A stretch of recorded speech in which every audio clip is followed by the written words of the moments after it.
એમ તો વર્ષ 2017થી રાજ્યના મુખ્ય 8 યાત્રાધામો જેમાં અંબાજી, સોમનાથ, દ્વારકા, શામળાજી, ડાકોર, પાલીતાણા, ગિરનાર અને પાવાગઢ આ તમામ પર સ્વચ્છતા જાળવવાની કામગીરી ગુજરાત પવિત્ર યાત્રાધામ બોર્ડના વિકાસના આ બોર્ડને આપવામાં આવી છે। તેમ છતાં પણ યાત્રાધામોમાં ફેલાયેલી ગંદકી અને અસામાજિક પ્રવૃત્તિઓ સ્થાનિક લોકો જ નહીં પરંતુ બહારથી આવતા શ્રદ્ધાળુઓ માટે પરેશાની સર્જે છે। રાજ્યમાં ભગવાન કૃષ્ણના બે મહત્વપૂર્ણ સ્થળો એવા દ્વારકા અને ડાકોરમાં સફાઈની જે જબરદસ્ત કામગીરી ચાલે છે જે જોઈને તમારા ભવા અદ્દર ચડી જશે।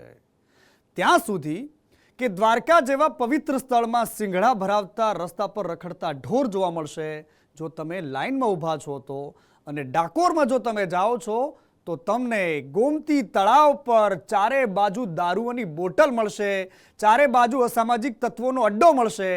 આવું કામકાજ આપણા ગુજરાતમાં પ્રવાસન વિભાગ કરી રહ્યું છે। આવો જોઈએ આ અહેવાલમાં। ભગવાન કૃષ્ણના બે મોટા મંદિર દ્વારકા અને ડાકોરમાં આવેલા આ બંને તીર્થ સ્થળો પર વર્ષે લાખો યાત્રાળુઓ દર્શનાર્થે આવે છે। આ મંદિર અને મંદિરની આસપાસનું પરિસર તેમજ અન્ય પરંપરાગત ધાર્મિક સ્થળોની સાફ સફાઈ તેમજ જાળવણી પાછળ લાખો નહીં પરંતુ કરોડો રૂપિયાનો ખર્ચ થાય છે। તેમ છતાં પણ આવા પવિત્ર સ્થળો પર ડાઘ રહી જાય છે। આ ડાઘ માત્ર ગંદકીના જ નહીં પરંતુ એવા અસામાજિક તત્વો રૂપે ડાઘ છે કે જેઓ આ પાવન ધરતીને પોતાના કુકર્મથી શર્મસાર કરી રહ્યા છે। પહેલા વાત દ્વારકાની, જ્યાં જગવિખ્યાત જગત મંદિર આવેલું છે અને જે ધરતીના કણ કણમાં કૃષ્ણ વસે છે।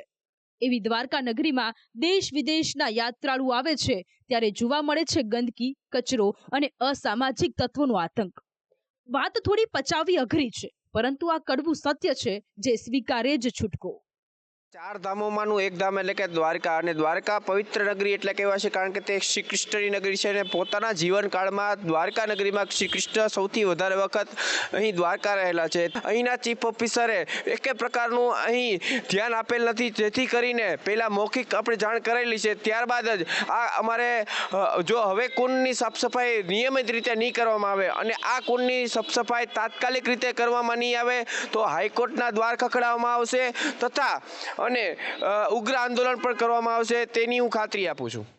પવિત્ર યાત્રાધામ દ્વારકામાં ભગવાન શ્રી કૃષ્ણ સાથે જોડાયેલા નાના મોટા અનેક પવિત્ર સ્થળો આવેલા છે જેનું આપણા વેદ પુરાણોમાં પણ અનન્ય મહત્વ છે।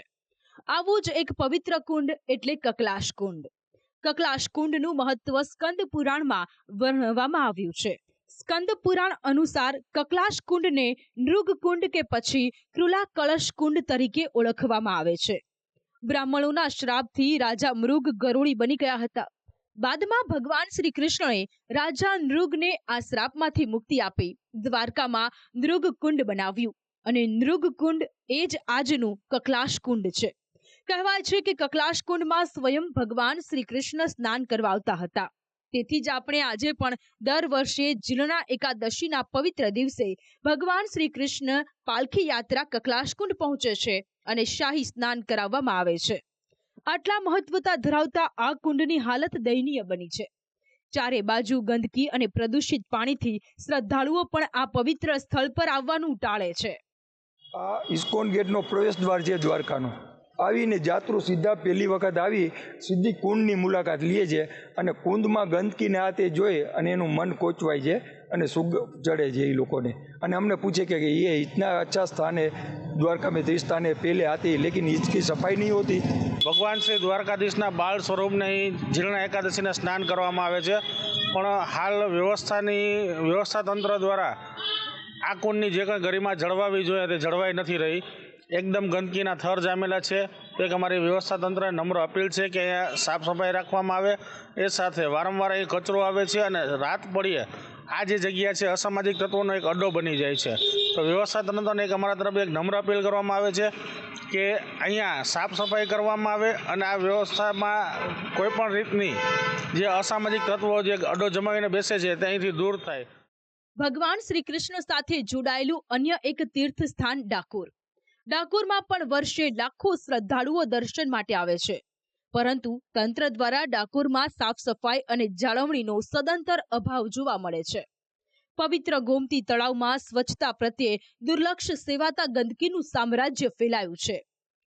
સમગ્ર તળાવમાં અને ઘાટ પર ઠેર ઠેર ગંદકી જોઈ ભાવિકોના હૈયા દ્રવી ઉઠે છે. તંત્ર દ્વારા આ બાબતે યોગ્ય કામગીરી કરવામાં આવે તેવી ભાવિકો માંગ કરી રહ્યા છે.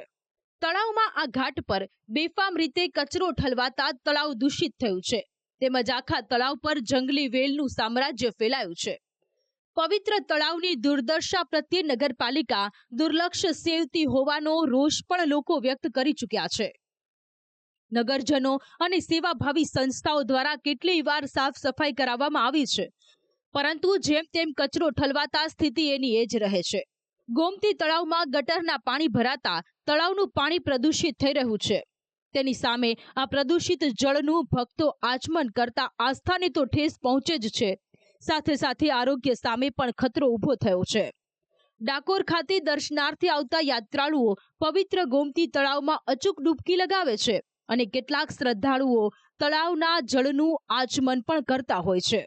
જો કે છેલ્લા કેટલાક સમયથી ગોમતીના નીર પ્રદૂષિત બન્યા હોવાની બૂમો પડી રહી છે. ગોમતી તળાવની આસપાસમાં આવેલી ગટરો ઉભરાતા ગટરમાંથી ગંદા પાણી ઉભરાઈને તળાવના પાણીમાં ભળતા જોવા મળી રહ્યા છે.